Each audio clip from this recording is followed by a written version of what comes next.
by Riverside.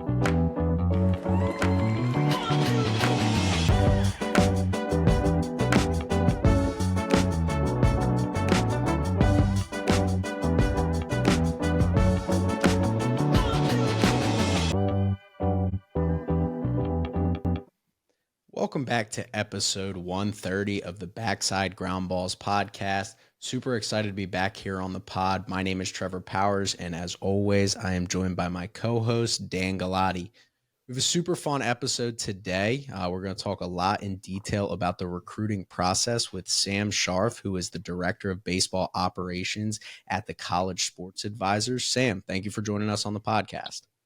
I appreciate you guys having me. Thanks so much.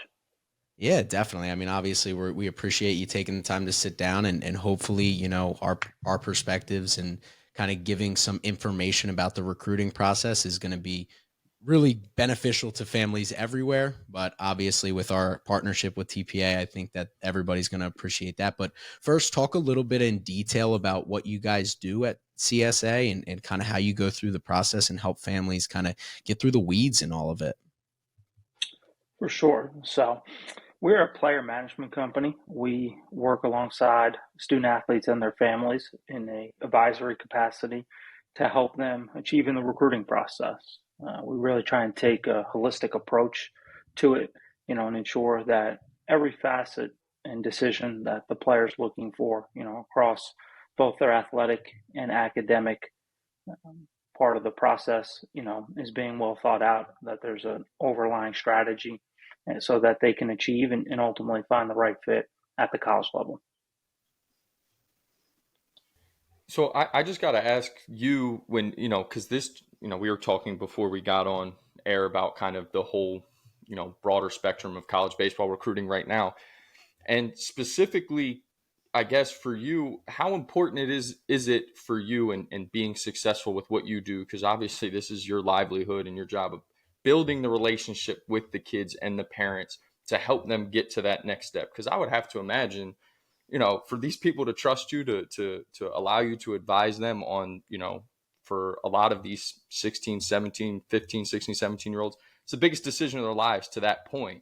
You know, and when you think about it that way, that's a large responsibility for you and your staff. Kind of how important is the relationship piece of that then? It's paramount. You know, for every one of our clients, it starts with an evaluation workout, and we're getting a chance to really put them through a pro style workout, take a look at, you know, their movement patterns, their mechanics, the athleticism. You know, we're fortunate that we have, you know, a lot of the baseball tech available to us, and really getting a good day one understanding of where their skill set is at and where it's trending, and have a detailed, honest conversation with them so that we're able to set, you know, realistic expectations to where we think they fit into the college baseball landscape. And, you know, if we're all aligned and you know, see eye to eye from that point forward, then, you know, we can start to talk about our program and how we think we can help. But, you know, if, you know, we have a Division III or Division II grade on a player and, you know, they think they're going to go play in the SEC, it's probably not a fit for us, you know. So I think that getting, you know, from the very beginning on the same page is extremely important and allows us to, you know, as we work through, you know, the recruiting process, whether that's a high school junior or, you know, an underclassman, really work hand in hand and knowing that we've set up this from a very honest standpoint and that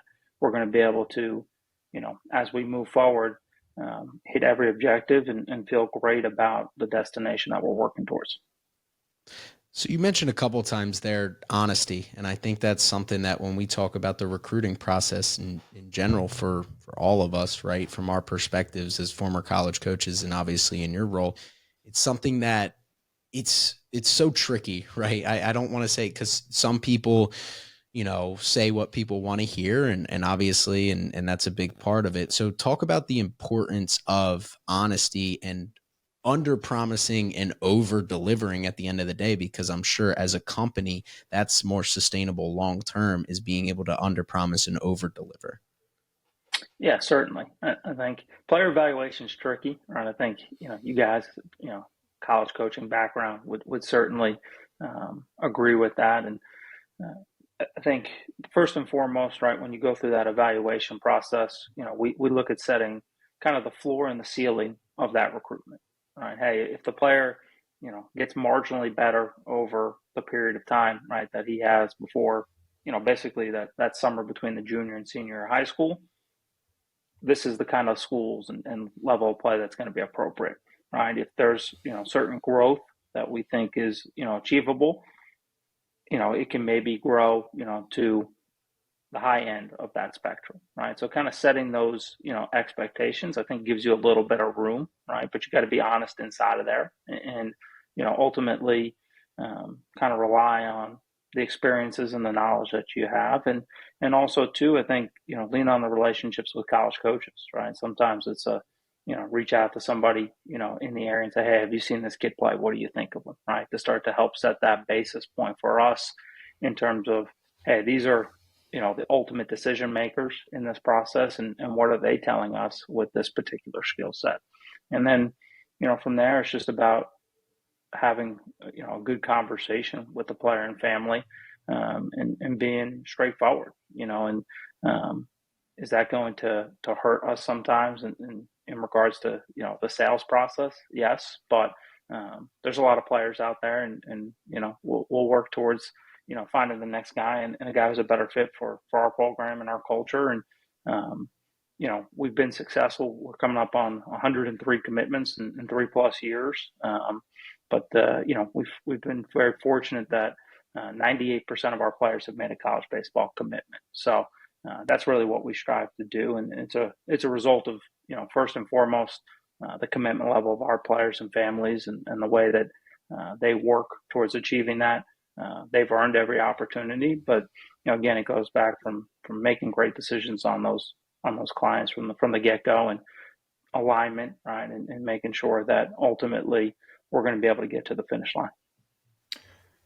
It's pretty interesting because I would have to imagine that to get clients in the door, they're going through somewhat of a recruiting process from your end, right? Maybe not necessarily, you're not handing out a scholarship or anything, but you're trying to get to know them. You're trying to build a relationship. You're trying to evaluate them. You're trying to understand what their goals are and if they align with what you do. And that's not very dissimilar from what we do as college coaches and the recruiting process of what are your goals? Do you fit? Does this align and can we make things work? And, I think one of the things that I don't know if it gets overlooked or just not talked about a lot, but recruiting is subjective. Like, and that's something that I've tried to explain to just some of the younger guys that we've worked with is like, when they've asked questions about my time as a recruiter, it's like, to be brutally honest with you, it could depend on what mood the college coach is in that day. And like misses happen because again, it's subjective. Like if you're having a bad day as a college coach and it's your 15th day, in a row out on the road, sitting in the sun in the summer, some guys just aren't going to look good to you and you can miss. So, and then for your clients, then that communication process for you with them of understanding that those things are normal and that happens and it's not personal. How important is that communication piece to kids for them to understand and the families to understand, the parents, like this is nothing personal. There's not a college coach in the world out there who is holding a grudge against a kid on a travel baseball team that they're watching play, but it's a subjective process and there isn't a blueprint. We aren't handed a blueprint when we get jobs as college coaches saying, this is how you recruit. This is the type of player you need. It's all relative. Yeah, absolutely. I think that's probably the most frustrating part of the process for players and families. I think what we try and do is make sure that there's that communication back to them, right? That, hey, this is what we're getting. It's not the answer that we want, but it allows us to focus our time and attention on other schools and opportunities that do have a pathway forward. I think more often the frustration comes where they're not getting that feedback and have a true sense of where they stand with a particular school. So, that's definitely, I would say, sometimes tougher on us because we've seen the student athlete, half dozen times. We feel like he can play at that level.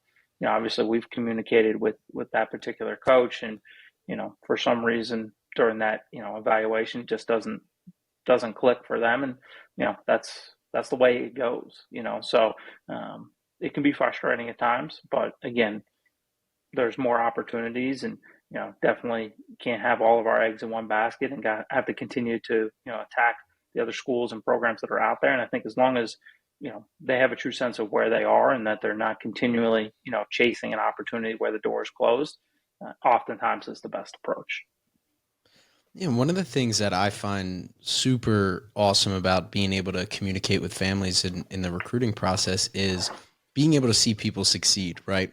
But one of the things that comes from being on this side right now, I'm more on the side of you, where you communicate with these families, you build a relationship, and really at the end of the day, you see them at their best, right? A lot of times you see the best of what they can be. You see the work ethic that they come in and provide and work towards their goals and everything like that.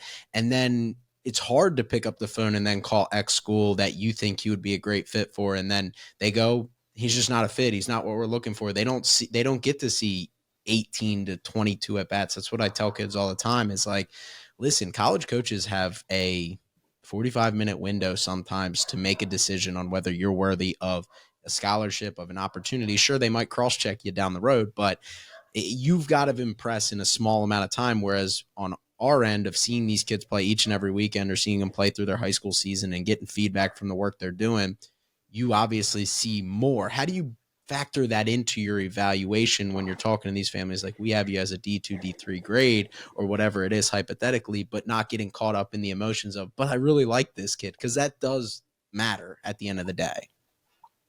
Yeah, absolutely. I think that's where you have to be objective.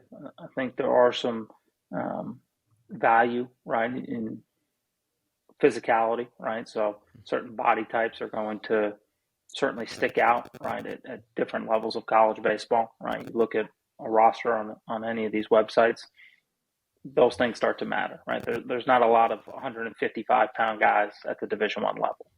Yes, there's always outliers, but let's stay within the greatest percentage.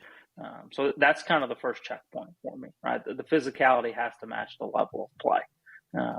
From there, not that data and metrics is the total encompassing of a player, but that's also going to start to give you a little bit of an insight, right, into where the skill set fits, right? There's just certain, again, benchmarks, right? Whether it's fastball velocity or foot speed. There's not a lot of 7-2 runners playing middle infield at the Division I level. So I think you have to be able to use those as ways to start to take information back to the players and families that isn't opinionated, right? I think going back to Dan, what you said, some of this is subjective. Yes, there's no doubt that, right, you show up at a game and you see 2 to 3 at bats. 3 coaches might have varying opinions on a player, but when you start to get into a little bit more of these things that have been tested, and there's some averages out there for us to work on, it starts to help us pinpoint some things, and that's where for me, we have to rely on those things also internally, so that we don't get caught up in falling in love with a guy because, hey, he's a stud and he's going to bring it every day, but again, these certain benchmarks give us a little bit more perspective in terms of what's appropriate. And then, ultimately, for us, it's about finding them a home where they can be most successful, right? So, yes, hey, I'd love to see this guy get his ceiling opportunity, but, is he better off getting to a level where there's a coach that's really invested in him, where, hey, that skill set's going to be more prepared to play earlier in his career, and it's going to set him up, to be successful on the field. That starts to make a ton of sense in that scenario. I'm glad you brought up the benchmark thing, and then educating the kids and the family on that, because again, there's always the outliers, and then what you said there of let's be in the greater percentage. Let's always try and be in the greater percentage, because that's probably the best way to find success, is to understand that, hey, these are the benchmarks that I need. These are this is what my prototype is, and this is what people who look like me and run like me and throw like me have been able to do in the past. It's a lot easier to get there. And instead of having the letdown of, if you're sitting there thinking that, at 155 pounds throwing 78 miles an hour, you're going to be in the SEC. Probably not, and the cliche that you see on Twitter every day is high school kids turn on a college game, and like, that's great, but it's still hard for those kids to turn on that college game and not see themselves. In your opinion, what's the most important thing for guys that are going through the recruiting process to do? Number one is get a really good evaluation from somebody that is willing to be honest with you. So piggyback on some of the themes that we've talked about already on this episode, whether it's your high school coach, your travel ball coach, hitting instructor, really have that person do a deep dive on your skill set and be willing to be very forthright with you in terms of where your game fits at the college level. That's the basis of any good recruiting strategy. I think players and families waste more time, energy, money chasing things that are not viable, and hence that leads to a lot of frustration because they have no idea where they fit. I think oftentimes it's not even an aspect of overshooting. They just don't know what the certain, caliber of players. It's easy. Everybody, knows, Vanderbilt, right? That's a name brand in our sport. But they don't realize, how good some of the programs in the CAA are, right? I mean, Campbell's a top 30 program at this point. There's probably, some people that aren't familiar with that. So I think, having, people in your corner that and trust, but are willing to be blunt with you, for lack of a better word, but also understand the college baseball landscape. I think that's the first part of really being able to now proceed with how to build out, your pathway forward in terms of how do I market myself, right? Am I a guy who, has some legit tools and can go to, a prep baseball report or a perfect game showcase and stand out? Or, am I, a little bit more of an average tool player that just needs to get into some of those good exposure settings across the summer or fall circuit and, just let my gameplay do the talking for me. So these are all key decisions that, are really a result of player evaluation and being able to put yourself in the settings that are going to be most beneficial for you, right? What works for, player A isn't necessarily going to work for player B, so you have to be able to have that singular focus and, being around people who have done it, but more importantly, have a true sense of what's going to work for you as a student athlete. I always think that's the best way to really start the process. You started to mention about the showcases and all the tournament settings and things like that, and we're definitely going to get to the conversation about that. I don't want to divert and make people think that we're not going to get in those conversations, but you mentioned the evaluation aspect of what you guys do, and I think now it's a good time to kind of rehash what your background is of what brought you to CSA. You gave us, Dan and I, the rundown before we clicked record, so I know I'm running it back on the same question we'd already had you answer, but I think it's super important because it's not like you're just some guy who was a little league coach who had a kid go through the recruiting process and decided, hey, I'm going to open this recruiting service business and help these families get through the process, and you're not understanding of the process. So talk a little bit in detail for anybody who's listening who might be like, okay, this guy's saying everything right, but how do I know I can trust what he's saying? Sure.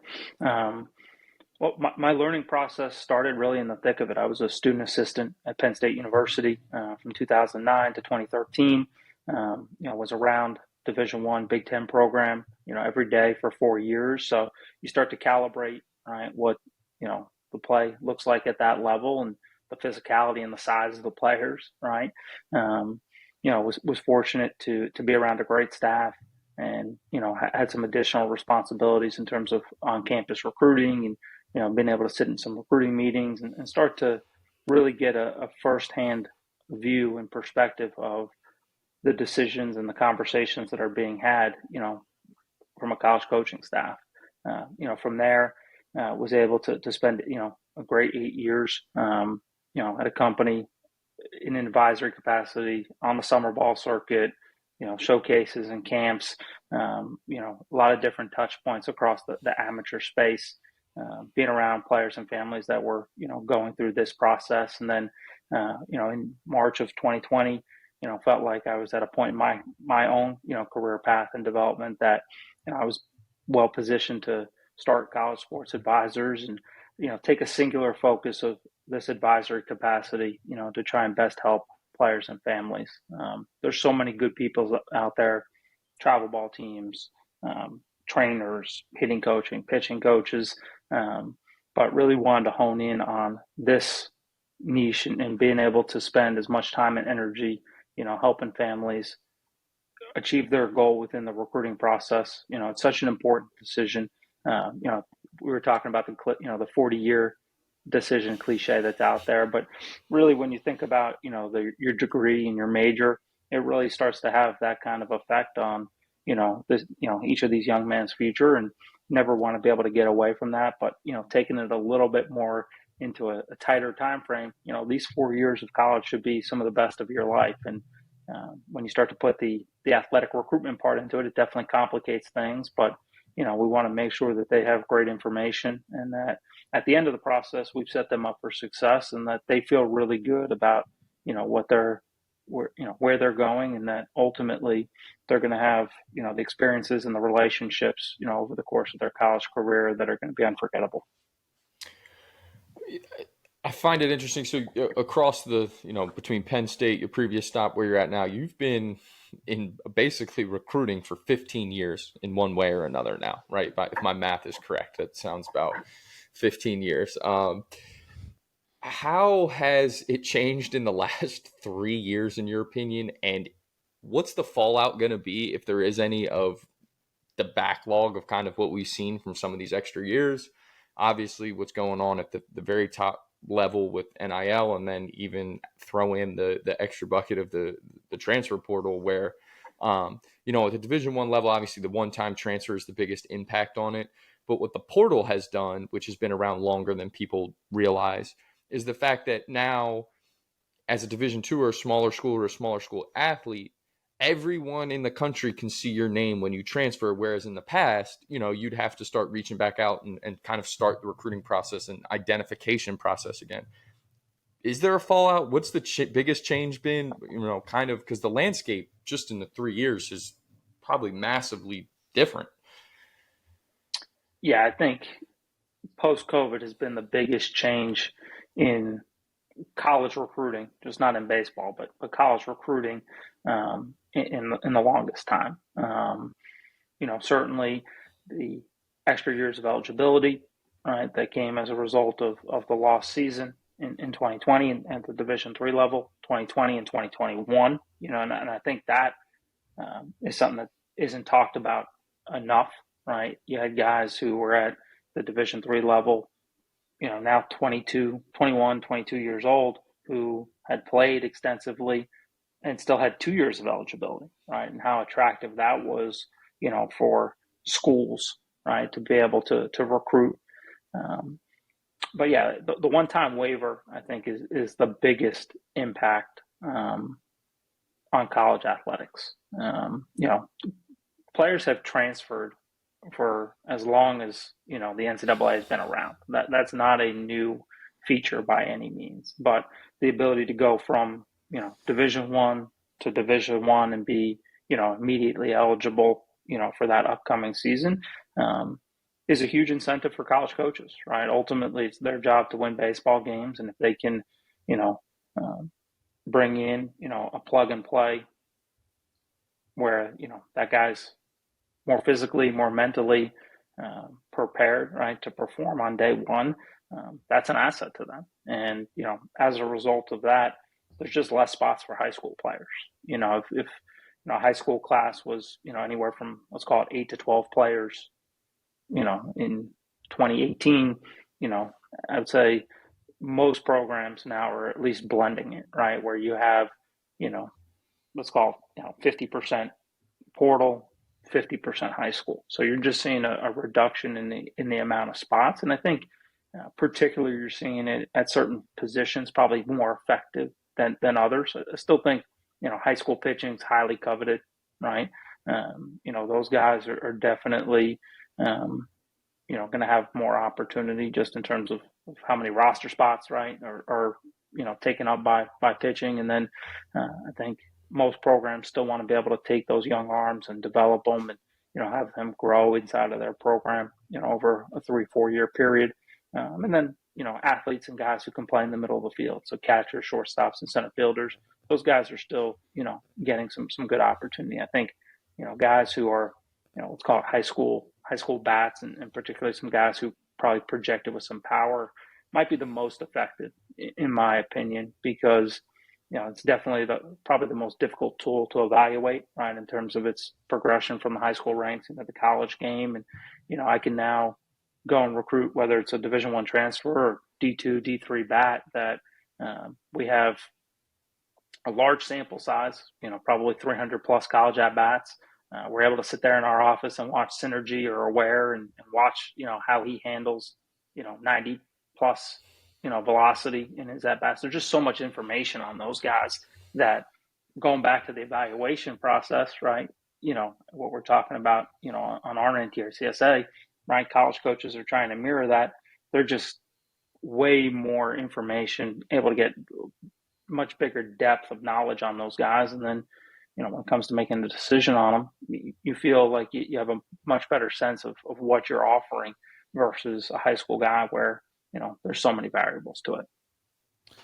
So how do you go about having that conversation with families when they do approach CSA about using your services? Are families understanding of how the transfer portal and the extra COVID years has impacted college baseball and the recruiting process? Are some surprised? Because to the three of us, that's been old news, right? But I feel like there's definitely got to be some scenarios where parents are surprised, probably, to understand fully how much that has impacted college baseball recruiting.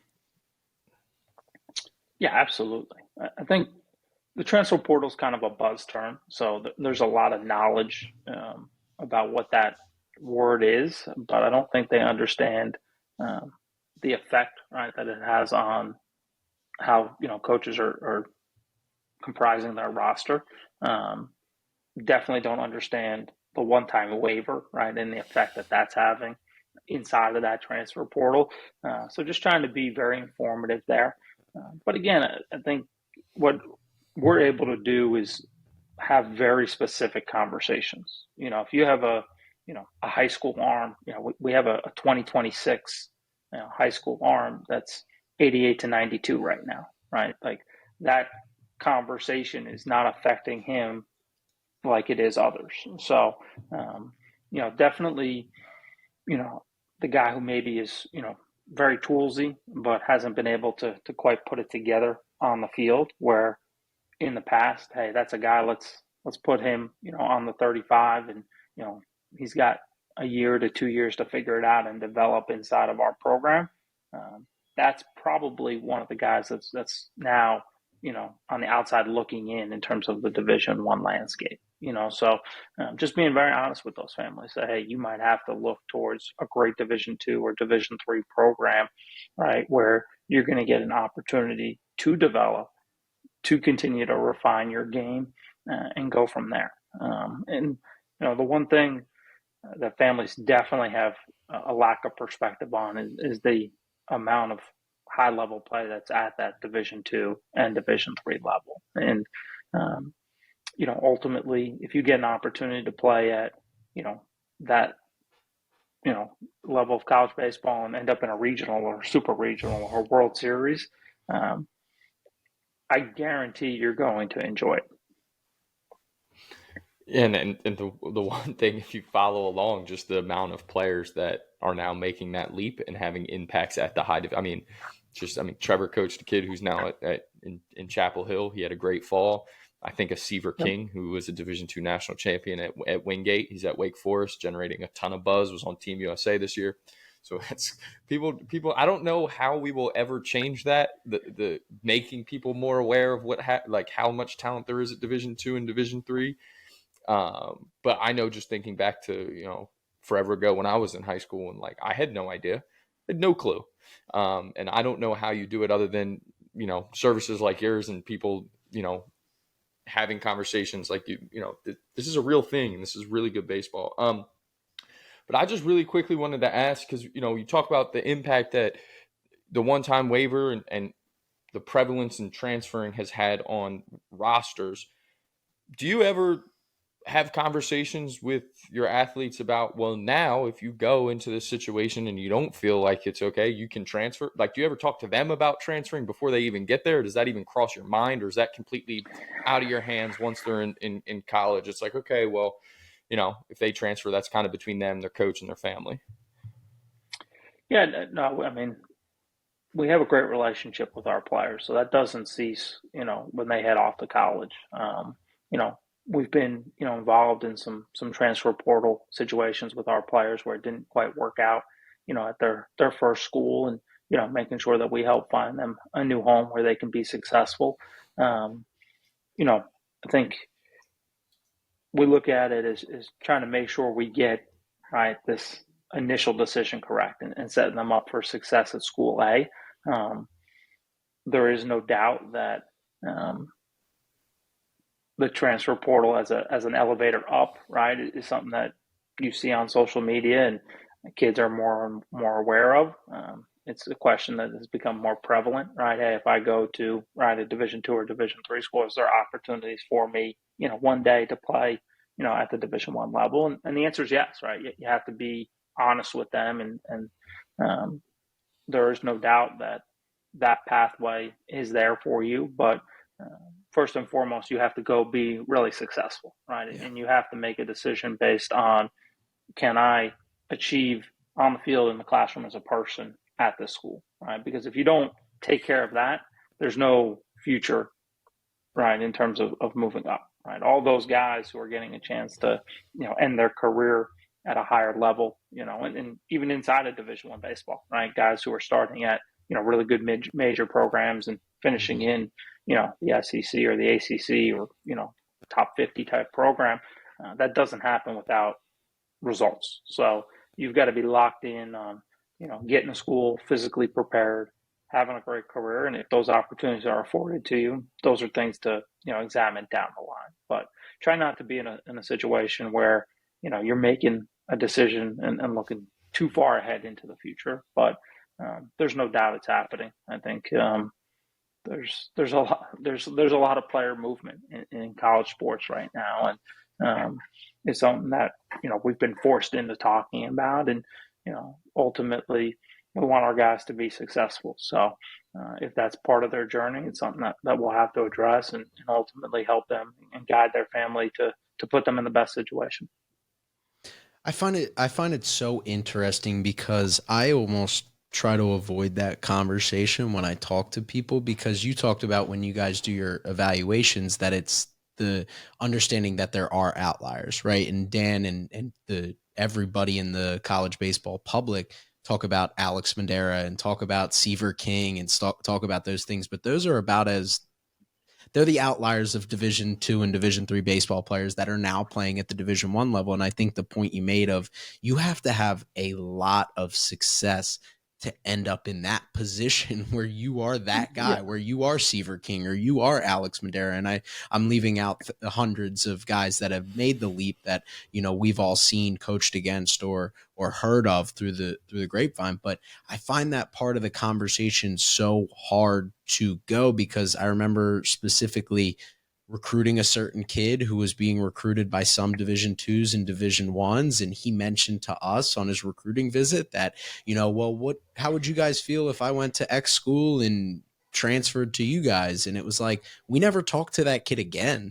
Like, to be honest Yeah. with you, like, we were in a position where we were comfortable enough with our recruiting class, but that was the end result, the end of the conversation I'd ever had with that kid. So I find it so fascinating, and there's really not a question within the comment I made, but of like trying to get parents to understand that, like, we will be supportive if that is the journey you take, but understand that these guys are absolute. They performed, they're studs. Like, they are outliers in this process of most guys who go Division III and Division II stay Division III and Division II. 100%. That's why you have to make a great decision right from the outset. The other point that I bring up, whenever that topic, becomes part of the conversation is, look at the transfer portal and how many players get stuck right in between schools, right, and that doesn't get a lot of headlines, but that big game of musical chairs, there's a lot of people who get left standing, and that's a really bad place to be in. So, the portal gets a lot of its publicity, from the success stories, right? The guys who make that jump, or the Tommy Whites and the Christian Littles, and those guys who are at the top of the sport and have a ton of name recognition. But there's more horror stories out there with the portal than success, and I think players and families definitely need to understand that as well. In turn, does that then make, as a part of your job, when you're communicating with these families and these players, one, the grass isn't always greener? Is that a conversation you have? And also, like, we need to look at this from outside of a baseball perspective when you make this decision too, because obviously that's a part of the conversation. But, I feel like sometimes, especially, again, I don't know if I mentioned this off air or what, but like, high school is such a small bubble that you live in when you're a high school athlete, for the most part. Obviously travel ball has expanded that a little bit, but you're in your hometown, you're around the same guys, you're competing with the same guys. It's hard to grasp what's all out there. Baseball can't be everything when you make that decision, or else, that's how you end up in a bad situation. Is that fair to say?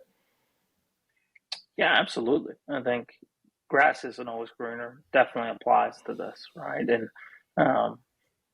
you're obviously being successful inside of that situation on the field, right? If you're getting opportunities to potentially move up a level, it means you're being really successful. It means you're playing a lot too, right? So, Right. Do you want to go from being the everyday guy who's hitting in the middle of the lineup to a left-handed hitter off the bench that's going to platoon with another guy? So I think you have to be really specific, in terms of what those next opportunities are going to look like. And then, yeah, certainly when you start to now talk about, changing schools, it's a complete overhaul of the support system you have in place, the academics, and then off the field, the people who are, surrounding you in that aspect as well. And, I think, looking at, now the chance that you're going to have unlimited transfers, like what's that going to do to guys, trying to earn a degree, and how their, credits are going to transfer. And, these are conversations that need to be had, because families and players, definitely don't understand that. We have a young man right now as part of our program who's in the portal here mid-year, and we're talking about him going to a junior college, right, and how that's going to affect the next couple of years, and having to get his AA and things of that nature. So just making sure that families have a really good perspective on how their decisions are going to affect the process going forward, is key, because again, they don't have the experiences. They don't know the landscape of all these, little bit of minutia here in terms of eligibility. So it's really important that, they have a grasp of how each part of, right, their, college career impacts, towards eventually, being able to graduate. So what are some of the boxes you like to have families check when you talk about finding the right fit in all aspects of the college experience, not just baseball?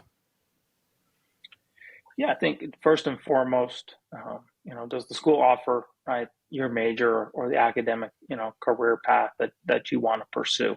If you want to be an engineer, that's a pretty specific type of education, right, that you need to achieve. It's going to be hard to do that, with an English, degree. It's hard, it's hard to build, a skyscraper, if you don't have that background. So first and foremost, right, it has to start, with what you're looking to pursue academically.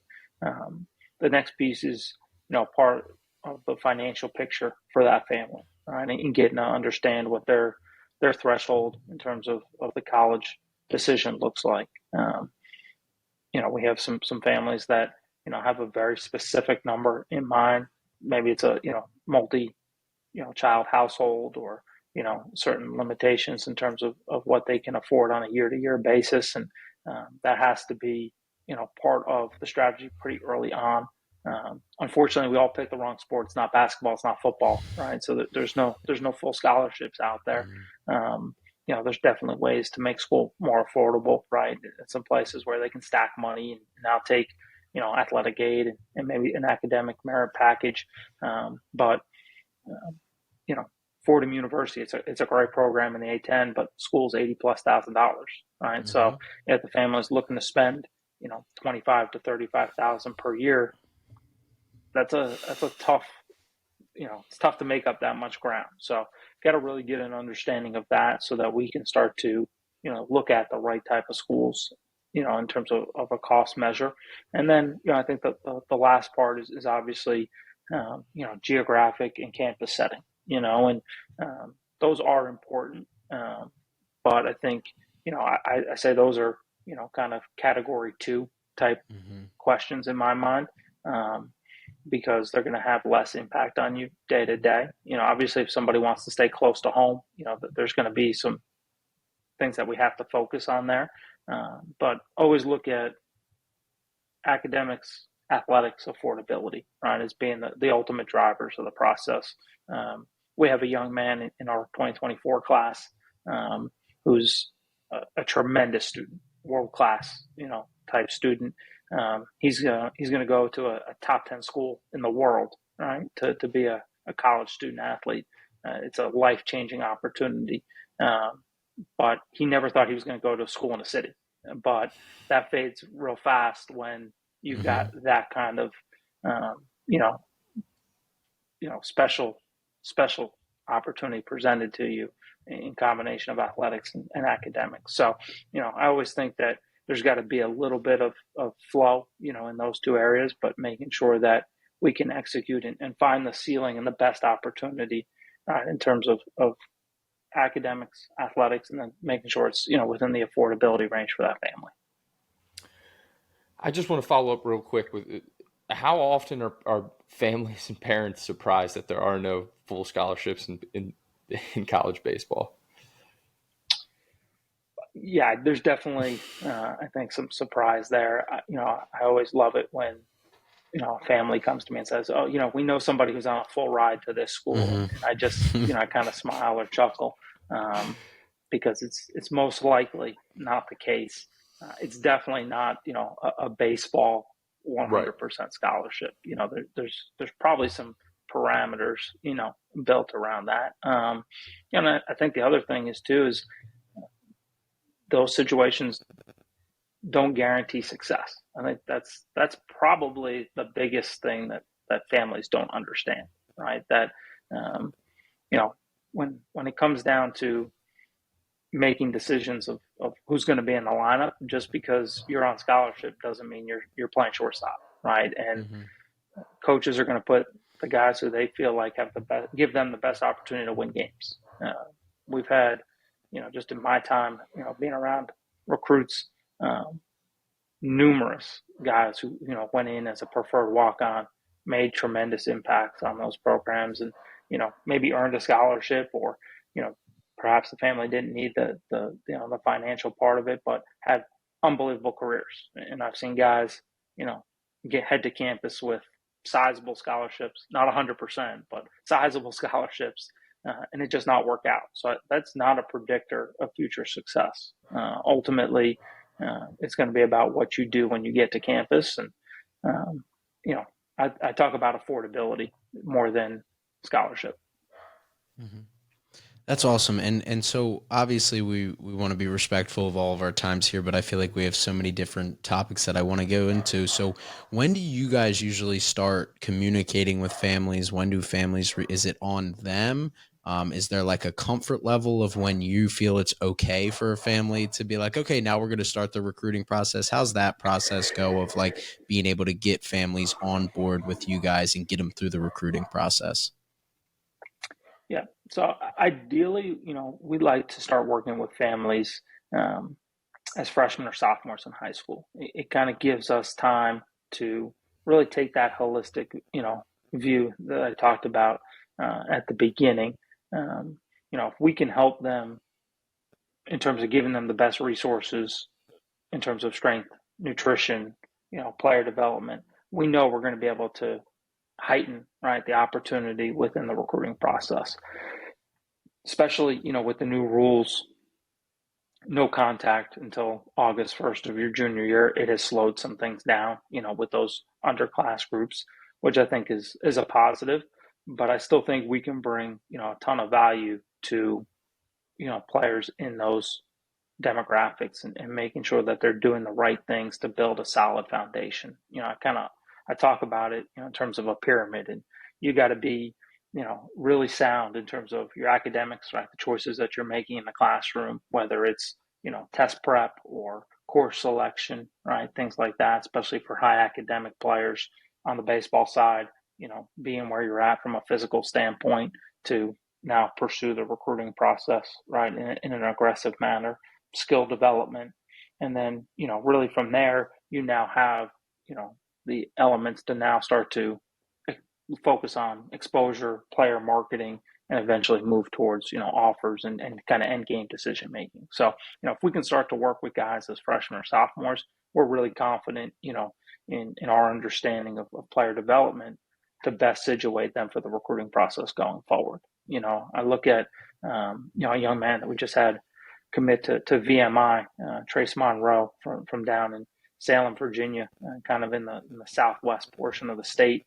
He's a left-handed pitcher, and we started working with Trace about a year ago at this point, and he's put on about 12 to 15 pounds, and has really made some tremendous strides, in terms of his frame and physicality. And that was a huge aspect of him, being able to make a commitment here, in the beginning part or mid part, of his junior year. And if we're not having those conversations earlier, he's still a skinny left-handed pitcher with a really quick arm. So, I think that's paramount to being able to move the process along. But we get guys at varying points in the process. We definitely, start working with families that are, getting ready for the summer between their junior and senior year. Obviously, that's a critical time, but for us, they've got to be pretty close, right? In terms of being ready to get the exposure and move along in the process. Where with younger guys, we can be a key part of that building process, which we've had tremendous success with. How much easier is it to have these honest conversations when guys get in your program a lot earlier? Does it make a difference? Because I know, being able to be honest and at times almost brutally honest, I'm sure we've mentioned a couple times, is it easier when you get these guys as freshmen, build them up, build a relationship, kind of give them some information, they see what you're kind of pitching to them, and then by the time they're juniors, they're ready and prepared to make the best decision for them compared to somebody who might come along later in the process who's looking for that, hey, we need last ditch effort, right? We're kind of in a position where we're backed in a corner. We want to find a school and a home for our future, and we want it instantaneously. How does that go into that process? Yeah, well, it's definitely easier to evaluate a high school junior, right? You're going to have a pretty good feel for where that recruitment is heading. They're, essentially, months away from the end part of their recruiting process. We can be super specific with those families. When it's a high school freshman, that ceiling and floor is a little harder to determine. I think with those families, obviously we're going to evaluate them. We're going to give them, a baseline of what we think is attainable, but it's really about giving them a vision forward, right? And using the players that have come through our program as an example of what we've been able to,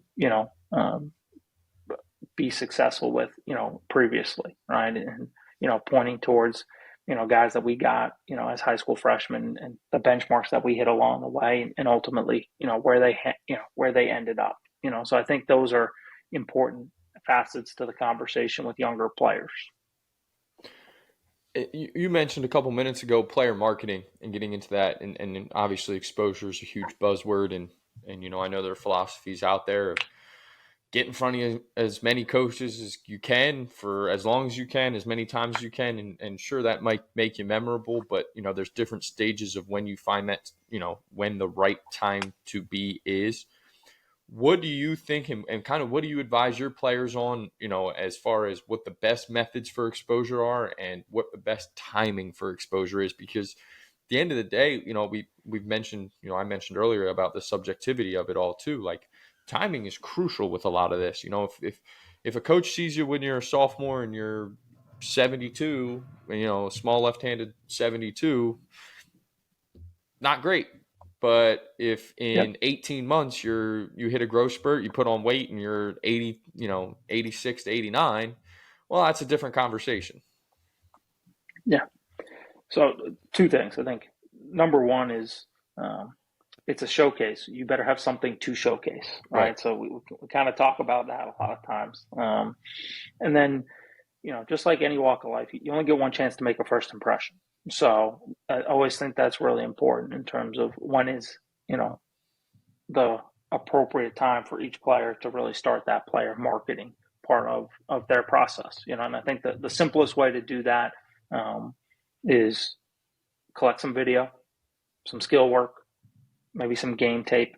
I've done, probably approaching 1,000 recruiting videos over the course of a decade doing this. I've never done it with anything more than an iPhone or an iPad, right? Like that camera is really good. You don't need all the glitz and glamour that you see sometimes across social media. Coaches are going to spend about, I think on average about 45 seconds on our YouTube channel viewing a video. So you got to really capture their attention pretty quickly. Don't waste 10 seconds with, some music and, intro with the mic and the whole deal. Like get to some swings. That's what coaches want to see. And so I think having a really good skills video that you can put out is helpful, right? Using that as kind of the center point of an email campaign and reaching out to schools is a really good way to get started. But, number one, right, when a coach, flips on that video, like he knows you're putting good tape out there, right? Like you're putting good swings or good pitches, stuff that you executed on. So number one is physicality, right? What does the player look like in that video from a hitting perspective? Bat speed, from a pitching perspective, arm speed. Those are kind of the things that have to stand out on tape. So if you're not at that point in your development, probably not a great time to really engage in that type of strategy quite yet.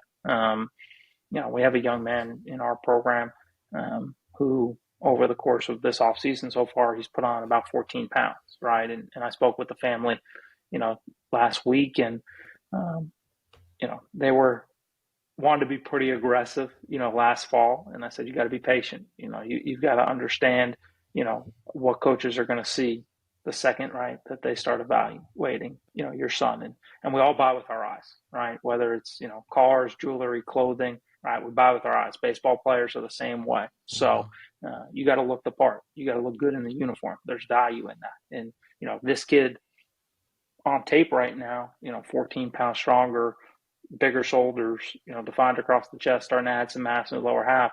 He looks like a completely different player, and now putting that in front of a coach is going to, I think, really start to, draw more interest than that guy, 5 months previously. So I think that's always a big part of the decision making, right, of when to start to market yourself. But email campaign and videos is a good place to start, and then from there, again, having an understanding of where your skill set is at, right? Are you a guy who can, go to an off-season showcase where there's no coaches, right? Because we're in a Division I quiet period, and Division II and Division III schools are getting ready for their season, but the tools are going to be loud, and that's a way to market yourself going forward. Or do you need to be patient and get to the season and just go play? There's a lot of guys who, fit that mold who have been extremely successful within the recruiting process. I always answer that question. People ask me, when should I attend a camp? I say, when you're ready. It's just plain and simple. Yeah. You mentioned it as best as possible. It's if you're going to a showcase event, you better have something to showcase. And at the end of the day, I tell guys all the time, I'm like, listen, if you're a junior, you might be getting in the recruiting process late, but coaches, if you're really good and you check the boxes that they're looking for, they're going to find a spot for you at the end of the day. And it's like, you're better off getting stronger. You're better off getting in with a pitching coach or a hitting coach and getting some stuff figured out and working through some of those intricacies that could help you stand out rather than getting there early. It's not always as linear as people think when they get there early, that like, oh, the coach thought I was a good baseball player as a freshman, I'm going to be a guy. You might not develop if you're spending your time and money all on camps and those opportunities. And I think that's such an important part of this process. Absolutely. I think, especially in this new landscape, right, where, since last spring, coaches really can't communicate with you until, August 1 of your junior year. You've got to be really smart prior to that point, right? Like if you're a freshman in high school, you have to be part of the 1% that's going to be able to go into that camp and turn heads and be, somebody that they want to track and follow over the course of the next, 12 plus months, right? And if you're not one of those guys, there's really just not much value for you in that setting right now. Mm-hmm. Definitely. And I think that, this information is so good, and I'm sitting here at my computer and we're running low on battery for whatever reason, Sam, and I don't know what's going on. It's plugged in, and I actually came up with a pretty solid idea that I think I'm going to talk to you about, but we've got about a fraction of what we could cover from the recruiting process. So we're going to do this again, guarantee that. I think Dan and I can definitely agree that we haven't even tapped into what we wanted to get into, a lot of things, but we got into so much good content. So this is not the last time that you're going to be on here with us, hopefully. And we appreciate that, but we're going to lose connection here soon if I don't make something happen. But we appreciate you coming on and providing so much information. Where can people find you if they're interested in getting some more content from you? Yeah, absolutely. I enjoyed the conversation and look forward to running back here at some point in the future with you guys. It's been great to listen, and I think players and families can get a lot of value out of hearing some of the conversations that you guys have had, with coaches, because you're hearing it right from the source. And even if it's not specific to recruiting, you're getting a really good feel for the landscape that is college baseball. And that's super important in terms of them doing their research and trying to gain as much knowledge as they can, in terms of what they're going to encounter when they get there. Best way to find us, our website, collegesportsadvisors.com. Also on social media, at College Sports Advisors on Instagram. Me personally, you can find me at SharfSam _. That's SHARFSAM _. DMs are always open, and would look forward to connecting with anybody who's interested, in learning more about what we do, or just having a conversation about college recruiting.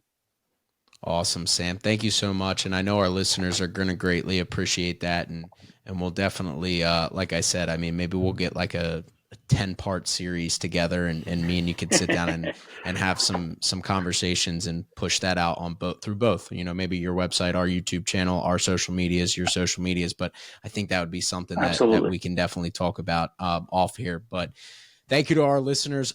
I mean, I enjoyed this episode, so I know that every one of our listeners should have enjoyed this episode. Make sure you're subscribing to the podcast on all podcast platforms, including Apple Pods, Spotify, and anywhere you find your podcasts, including YouTube.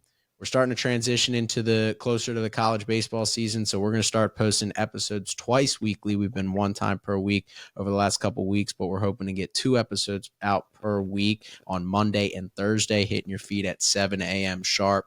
Don't forget to follow us on Twitter at BacksideGB, Instagram at Backside Groundballs, and TikTok at Backside Groundball. And most importantly, make sure you're sharing with 5 friends. And we'll see you next time on the Backside Groundballs podcast.